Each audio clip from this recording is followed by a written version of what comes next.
The day after, I got coffee with a couple who signed up via the startup party, and they were like, yeah, we're totally in. So it took a coffee date with them, but the communication started because of the ad.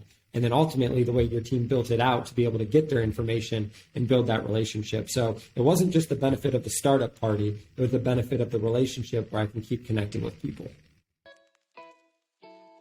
Welcome to the Church Candy Podcast, the podcast of sweet ministry success. I'm your host, Brady Sticker, and let's jump in.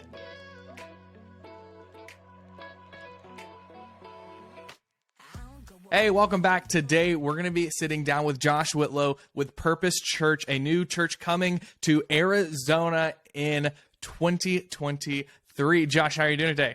I'm doing great. Thanks for having me.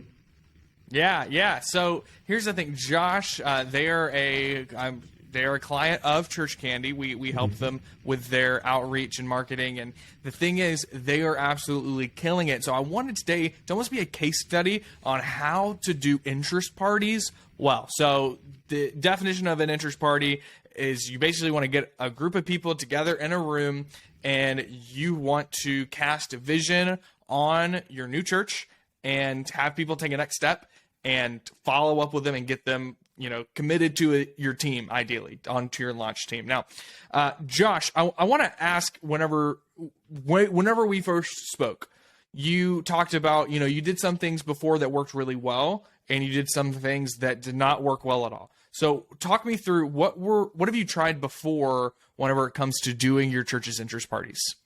Yeah, so basically our first one we did was very good. We had like over 100 people, but we had put in a lot of work the months prior with texting people, trying to get people's numbers, connecting on Facebook, Instagram.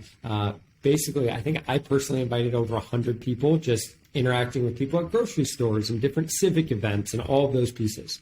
So that was great. We had a lot of people show up. Then our second one we did, we didn't have the same momentum as our first one because we spent so much time and energy inviting people. Our second one, we had 9 new people show up. So you went from 100 to, we ended up having 30 people at the second one, but 20 of them were our team members, and then 9 of them were new people. So at that point, I was like, okay, I got to try something different. And our social media, we had been running some boosted Facebook events, which were good. But I didn't really get to interact with people. So I was like, we got to figure something else out where we get to connect with more people. So that's ultimately why I reached out to you. I had heard about you from a different church planter. And that's when we connected, and you kind of shared a little bit of your guys' strategies. And I was like, all right, well, you got to do something different if we want to see different results. So I'm like, all right, we're going to go ahead and try it. Yeah. So sweet. So I love it. So the first interest party, you did a lot of legwork. So it seems like between, once you guys, because you parachuted in, right? You guys moved in. You're not from the Phoenix area. You showed up, and what I'm guessing, did you know okay, on this date we're gonna have our interest party. Between now and then, I've got to find people and start inviting them. So people at the gym, the grocery store.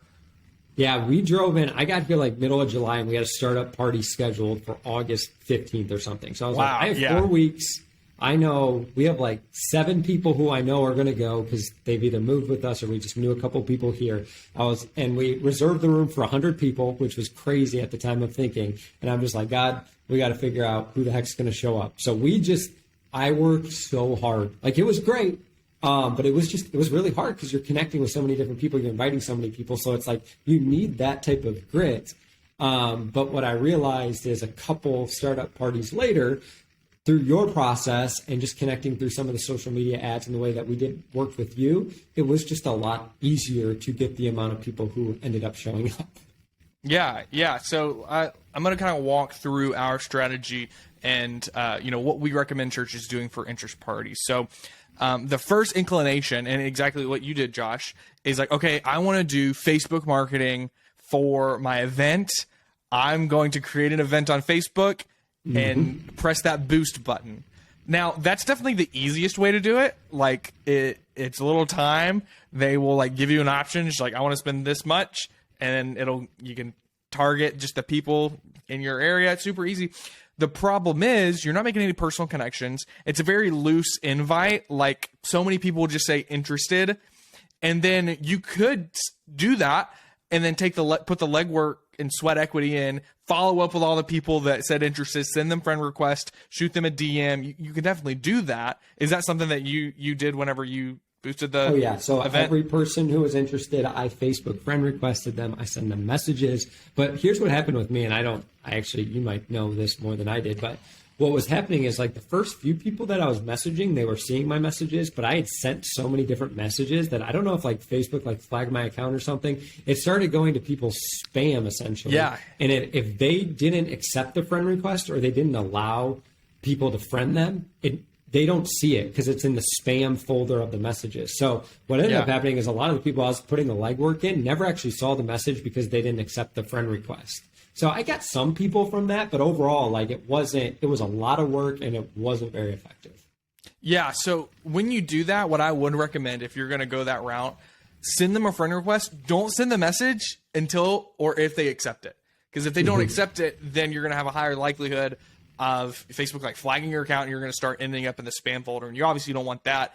So what it is that we do is we recommend like, hey, if you want someone to come to your event, get them to actually RSVP, and we have them fill out a form that gets their name, gets their email, gets their phone number, and then follow up with them and make it as personable as possible, right? You want people that RSVP to feel seen and to feel heard.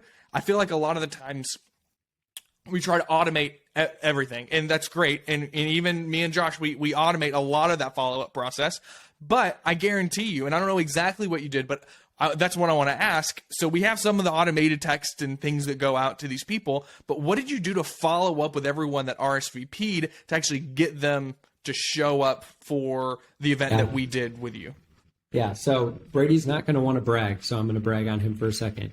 I think we had about 80 people interested in our Facebook event, which is great. But we didn't really get to connect fully with those people. So when we did our first startup party, when we connected with Brady, we ended up getting 85 leads. Now, those 85 leads, that's the same number as the Facebook event, but I had their phone number, I had their email, and I could connect with them via text, which is amazing, obviously. And that makes up probably like 250 people when you include their family.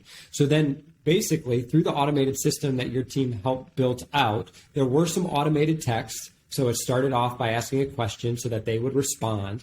And then I just started building a relationship with them. How long have you lived in the Valley? Where did you move from? A lot of people move from, many different areas. So asked all of these different questions. And then it finally gets to the point where you're just like, they feel like they know you. And then the other thing we did as well is I just took some time to pray for the people that signed up. And I sent them a video and said, hey, John, I just took some time to pray for you and your family. I hope you have a great rest of your day. And I can't wait to see you on Thursday for your startup party or for our startup party. And you get text back. I probably got 3 or 4 people who were like, I can't believe you would pray for me. I've never had a pastor pray for me or tell me that they're praying for me. And it was just really those personal relationships that we got to build. And then the other piece of that was I would Facebook stalk all the people who signed up. Now, I couldn't find all of them because Phoenix is really big and, a lot of people have similar names and you don't get like pictures on, the RSVP form or anything like that. But there would be some people that I would look at my schedule and depending on how the text conversation was going, I would ask them to follow up and just get coffee even before the event. I'm like, I think this is a person I should connect with. So I had a few of those as well. I couldn't do that with everybody. That was kind of the post-meeting strategy. But that was kind of our strategy pre-startup party was building as much relationship as possible. And then the automated text gets sent out. So it's consistently reminding them that the event is coming. And then the personal effect of the video and just having like a couple stock questions that you can text back and forth with. Yeah, that's so good. What I always tell people, how you follow up determines whether or not they're going to show up. Because if they fill out that form and they get one automated text, and like we work with a lot of churches that are already launched and they're having Sunday services every week, and people are planning their visit for a Sunday service, and they'll have, a dozen people one week plan a visit, and then like 2 families show up. And they'll be like, Brady, what happened? Like, I had all these families, and I'll go in and like, we'll look in their church funnels account, and I'm like, dude, like these people, you need to like, you can't automate pastoral care. Like we can help you get like the first 50% there, start the conversation, but you need to make a connection with these people because if they don't feel seen, if they don't feel heard, bro, do you know how many people are leaving the church right now because of that? Like, so many. There's an entire generation of people that are deconstructing, stepping away from the faith because they don't have that. I think a lot of the reason is because they don't have those personal relationships with leadership in ministry. And so I'm a big proponent of what you're doing, Josh, like taking the time to take out your phone and send a personal video saying, hey, what's going on, Josh? This is Pastor Brady with Vibrant. Like, you're saying the person's name. And I had a pastor ask me yesterday, he's like, can I just record one video and send it out to them? And I was like, dude, no, if you're, yes, you can, but it's not the same. And because people, or no, because he's also in like the Silicon Valley area. And like, if you're in the tech central of the world, like, people are going to, like, they know it's automated, and that defeats the whole purpose of what we're doing here. And so I would say, like, if you're not going to take the time to follow up well, then you might need to look at another avenue. Because I would imagine, Josh, like, sure, like we got the word out, we had people RSVP, but if you didn't put in the work to follow up and build these connections with people, you probably would have had hardly anyone actually show up for the event. So what did those numbers look like? You said you had about 80 something people register. How many did you guys end up having showing up for that event? Yeah, so we had 85 unique RSVP forms. Now, I will say right before the event, I got probably 7 or 8 texts of just people like, hey, my kid's sick. One of them was like, I'm at the ER or something happened, which was disappointing because not as many people came. Like, those people didn't get to show up, but I was like, they're texting me. Like, they're telling me they're not coming. So they're not just ghosting me, which I actually very much appreciated. And now I have a follow-up strategy with them to get them to the next one. So we ended up having 60 adults, new adults, at our startup party. When I kind of looked through the numbers of the people who were part of the funnel that we created, I would say around 40 to 45 were from that campaign, which if you would have told me the 2 weeks prior that I was going to get 40 new adults after I had 8 new adults and then a big one at our first one, I would have said that was awesome. Like, we got 40 adults, which was great. But the other piece was, now I have, I'm doing another one and we've added an additional 35 RSVP. So I'm looking at my system and I'm like, I have 120 people I can text at any point right now. They've opted into this communication where I get to connect with them.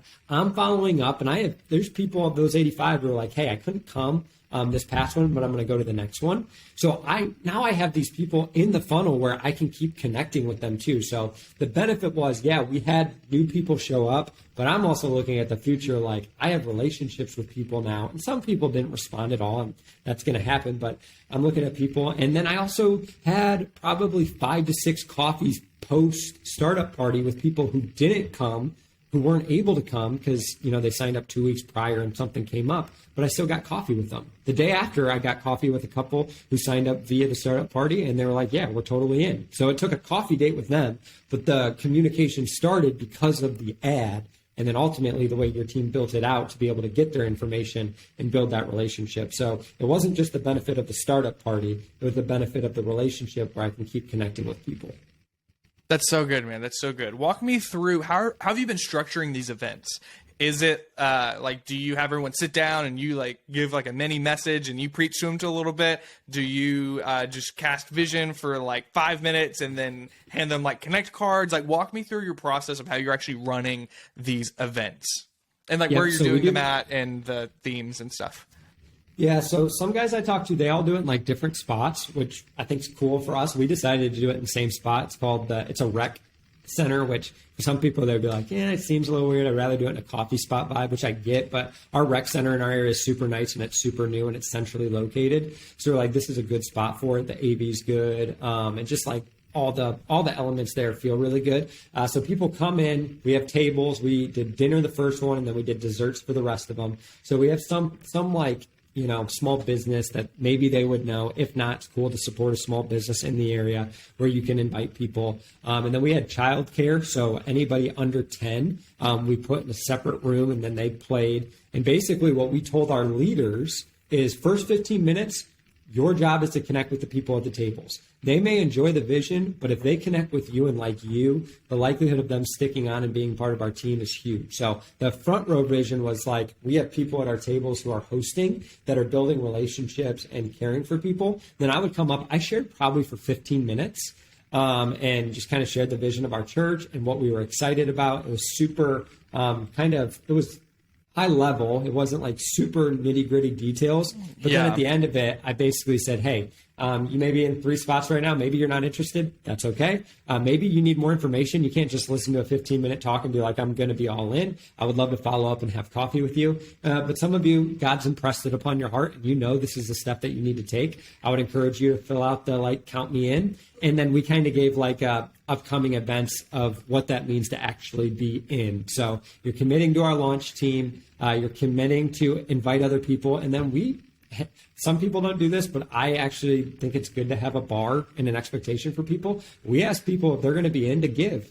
So we didn't make it pressure filled or anything, but we're just like, hey, if we're going to be your church, we want you to prayerfully consider and ask God what he's calling you to financially invest. And we can talk about that more in the future. But these are really the 3 expectations. You're going to be involved at our events and help serve. You're going to invite people, and you're going to financially invest. So that's what we ask people to do.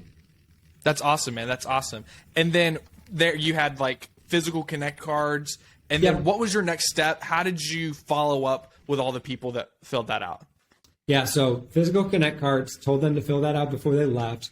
My kind of number 2 guy, he filled in all that information into our system. And then I followed up basically with every single person. So the not yets, I just kind of said thank you and let them know. I'll let you know when we're launching. I like more information. I tried to get coffee with them. And then the people who were count me in, I tried to get coffee with them as well. But we naturally had a couple events coming up that I was like, I can invite them to that first. But I really want to focus on I'd like more info because I think they're a potential lead. So that's kind of how I handled the post follow-up. And then the post follow-up with people who didn't show up from signing up for the RSVP form, we put them into another funnel because we knew that we were going to have another startup party in 4 weeks. So basically we had hey, sorry we missed you. We're going to be having another one in 4 weeks. And then 2 weeks later, we automated a text of just basically, hey, what's something we can be praying for you today? And then this upcoming Monday, there'll be another text saying, hey, reminder, we got another startup party on Thursday. We would love for you to get connected. So we're following up with all the people who didn't show up as well. Nice, dude. So, nice. Yeah. I love it, man. I love it. So as of today, now we're filming this on Thursday, November 3rd. How many people do you have that have checked that box and said, I'm all in? How many people do you have on your launch team right now? I sent out an email yesterday. Our list is 79 people. Bro, come on. That's amazing. That's now, we'll awesome. See. Dude. That is awesome. I'm skeptical. I always lowball the numbers when people ask me. I'm like, we got 50. Because I'm like, this Sunday we start we're calling Church University with our launch team. So I feel like this Sunday, and we're going to start doing Sunday mornings now with our launch team because we got to build that rhythm with a lot of the people who are going to be on our team. So I say that's the number on the screen. We'll see but I feel pretty good because we came here with around 13 to 14 people. So that means we've added, 55 to 60 people. And then we have over, I think 600 additional people in our database from other events we've done, a pool party, and then just the other people who have connected through our RSVP form. So I'm excited about where we're at launch team wise, but I'm also excited with the amount of people we're going to be able to connect with via email and just the different opportunities to market to them when we launch in a few months as well. Yeah. So you guys are launching in January. What Sunday are you guys planning on actually launching? The plan is, as long as we got the team, which the team looks pretty good right now, we're looking for worship's the area where we're really we need to hone some things in, but January 22nd is our launch Sunday. Nice, bro. Nice. Well, don't hold me to this, but I'm gonna talk to the wife and see what we can do to try to, if not make it to launch Sunday, sometime in the relative near future, head out there and go hang out with you guys, take you to dinner, and then drive up. I've been wanting to go to Sedona, which is probably an hour and a half drive from you guys, maybe. And have you ever been? No, I've seen pictures, but it looks gorgeous. It is beautiful. It is great. We were there last week, and it is incredible. Yep. We'll have to check that out. Well, sweet. Josh, thank you so much. Guys, go check out what Josh is doing, Purpose Arizona. If I want everyone listening to this to pray about how you can help and pour into Purpose Church, go check out purposearizona.com. Josh, anything else you want to say to the listeners today? No, I think that was basically it. I just think, God's been working and you put in the work as well, but it's also nice just to be able to connect with people who have a different area of expertise and can help you get further faster. And that's what you guys have done for us. So thank you. Awesome, man. Awesome. Well, guys, go check out Josh and Purpose Church. I'll make sure I link to all their info below this video. Thanks so much for watching, and we'll see you in the next one. See ya.